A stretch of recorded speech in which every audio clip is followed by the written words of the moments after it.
Well, hello everybody. Here we are in 2.3 slope. This is a section that you guys have seen before in Algebra 1, and it's a common topic through geometry as well. So we'll get busy with it.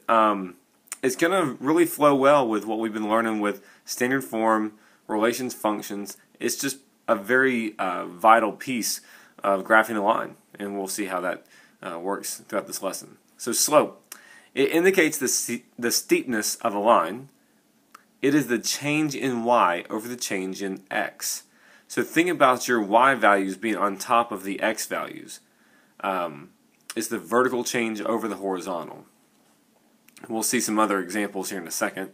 The letter that we use in the equation y equals mx plus b is the m. And I know you guys have seen that before. It could be used in other variables if the problem specifies that. But right now, think of the letter m as the slope variable.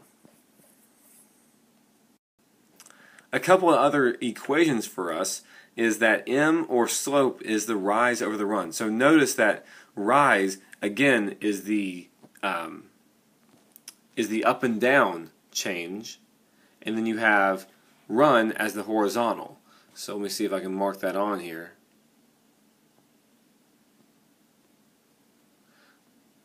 Is the up and down over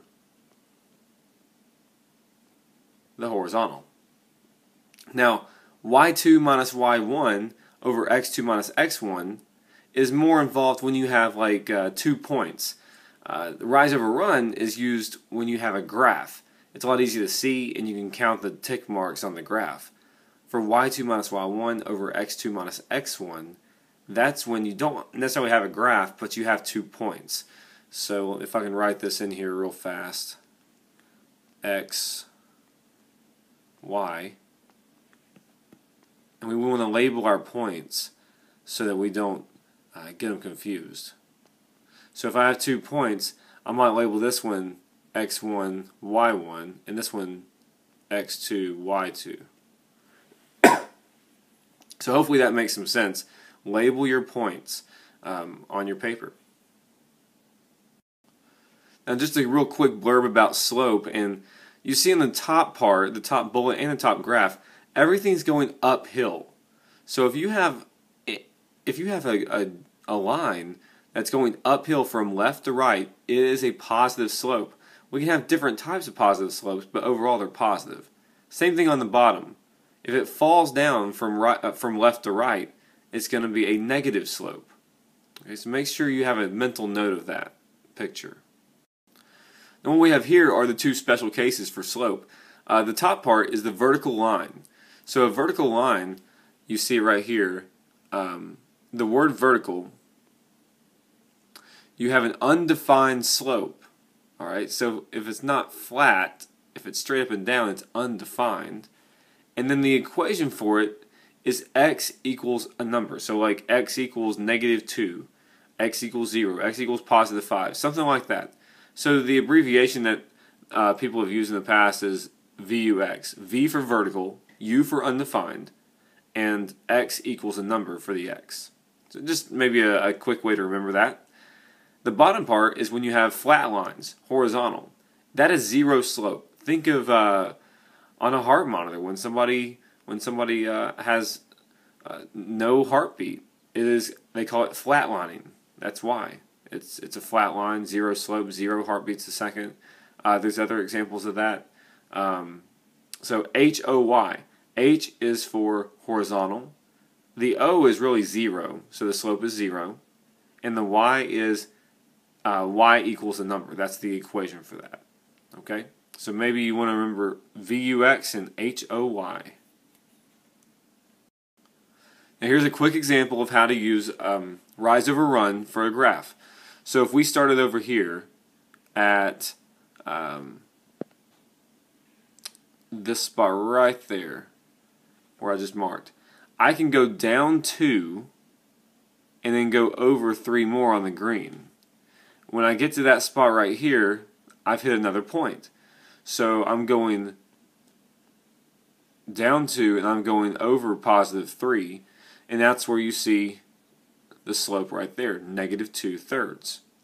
On the other side, I can start up here where it touches the crosshairs, and I'm going to go down 7, and I can go over plus 2. So it's negative 7 over 2. Now I can do the same thing had I started over here at the origin. I could have gone up 7, and I could have gone left backwards negative 2. So think about both ways you could go. So you can go up or down first, or you could go left or right first. But make sure your y change is on top and that your x change is on the bottom.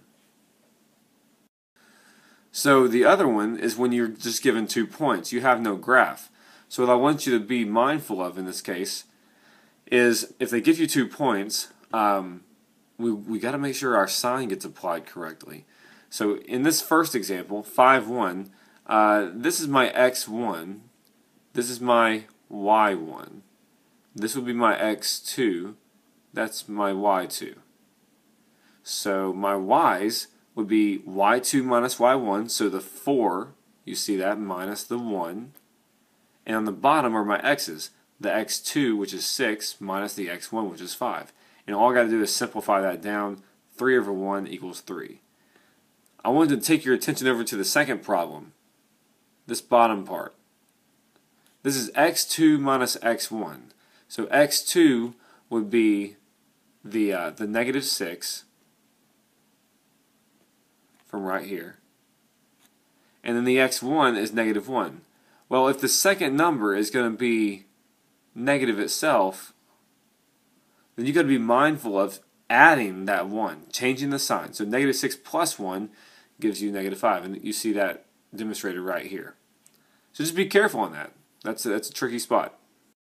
Okay, so one of the next topics that we're going to talk about are parallel lines. Parallel lines have the same slope. As you can see right here in the middle of the page, it says parallel lines have the same slope in big caps. That's really important for us. The next question says, what is the slope of the line parallel to that line? Well, we got to know where to find the slope in the current line we have.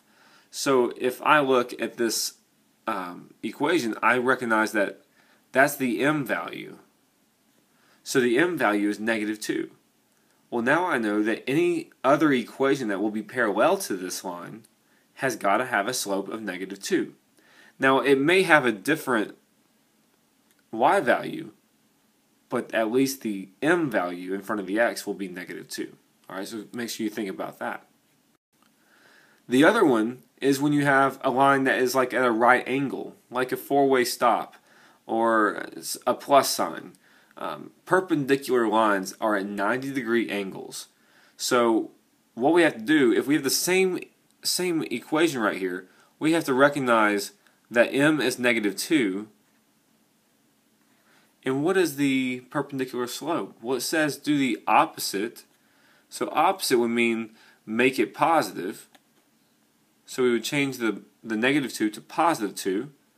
But then it says to reciprocal. So to reciprocate something, we take the 2 and we flip it upside down. That means to reciprocate. So we take the 2 over 1, if you can see that over 1 right there, and we just flip it upside down. So it's really simple, but it's one of the things that people forget a lot. So now our new perpendicular slope should have the opposite slope and the reciprocal version. So now it's just 1/2. So here's an example of basically just graphing the lines using the slope. So if they give us that our slope is negative 1/2 right here, and then we have a y-intercept of 3. So what we would do is start at the 3 spot. That's a good starting point. And then use our slope of negative 1/2. So you could go down 1 and forward 2 and hit that one. Or you could go up 1 and backwards 2. As long as I apply the negative sign to either the top or the bottom. Either direction works, as long as you apply it just one time. And now you've got a straight line, you can keep going forever. Okay, so in closing, what I need you to know here is just overall concepts for slope. Slope is the y over x. It's the change in the y over the x. It's y2 minus y1 over x2 minus x1. That's another way to get the slope. Rise over run. When you have a graph, you can count. Or simply the rate of change. Rate of change is miles per hour, miles per gallon on a car. When you're driving on a highway, if you've ever driven on a mountainside on a freeway, 18-wheelers have to pay attention to a sign called the grade. If it's like a 6% grade, that means you're dropping 6 feet for every 100 feet, which actually seems steeper than it really is. So trucks have to pay attention to that for the right gear to choose. And then lastly, the two concepts that we just mentioned, we'll talk about more in class. Parallel lines have to have the same m, or the same slope. And perpendicular lines have the opposite sign and then flip that fraction over. Okay? Opposite reciprocal. So, some terminology that we've learned today: reciprocal, parallel, perpendicular, slope, rate of change. Make sure you take some notes on this. This is section 2.3. Put it in your notebook. Make sure you watch the video. Come to class prepared. If you have any questions, make sure you ask those in class or come by beforehand. So, can't wait to talk about this with you guys. And I guess overall, remember, flip and don't flop. Thanks. See you later.